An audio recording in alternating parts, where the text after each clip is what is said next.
Comanchero boss Tarek Zahed has been charged over a 2014 gangland murder after he was dramatically arrested by heavily armed police in a daring daylight sting in Sydney on Sunday. Let's go through what happened. Officers in tactical gear stormed a busy road in Edgecliff in Sydney's east just after 5 p.m. Police were allegedly forced to shoot out the windows of a luxury car carrying a non-compliant Mr. Zahed through the city's eastern suburbs on Sunday.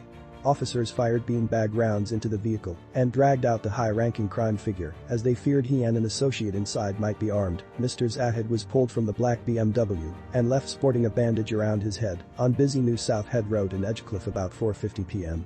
Mr. Zahed was charged with murder and kidnapping over the 2014 death of Yusuf Aslam, 29, who was found shot and stabbed in Bankstown. The 42-year-old, who narrowly survived an attempt on his life when he was shot 10 times in May, faces allegations he actively participated in Mr. Aslam's death. The arrest followed an 8-year-long investigation into the death of Aslam on Sunday. Police arrested and charged Mr. Zahed with murder and kidnap in company with the intent to commit aggravated kidnapping. It came just days after he was seen enjoying a designer-clad dinner with Comanchero National President Alan Meehan. Comanchero One image showed the crime boss, dressed in a black Fendi jumper and sunglasses, while pointing his finger next to 4 tattooed men, including Meehan. "Welcome back Tarek, Heart 2 kills odd," the caption photo said. Another photo posted onto his Instagram story showed the president kissing Tarek on the cheek. The group were at a fancy establishment having dinner and indulging on fine foods and alcohol after watching some fights.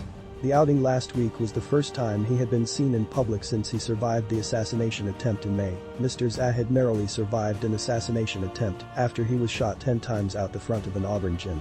His brother, Omar, 39, died at the scene after being hit with a hail of bullets. Miraculously, Tarek survived, but was left with in severe condition and operated on for bullet wounds to the head and torso, including one that punctured his eyeball. Superintendent Doherty said he doesn't believe the attempt on Mr. Zahed's life was linked to the 2014 murder.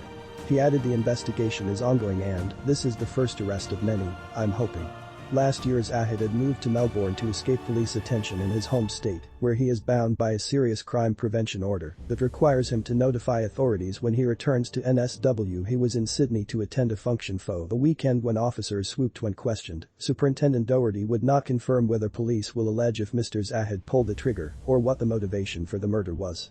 He said Sunday's arrest followed intel from the NSW Crime Commission and Victoria Police's Echo Task Force, culminated in sufficient information and evidence to conduct a high-risk arrest at Edgecliff.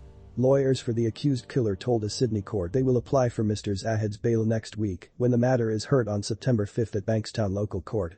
Stay tuned for more.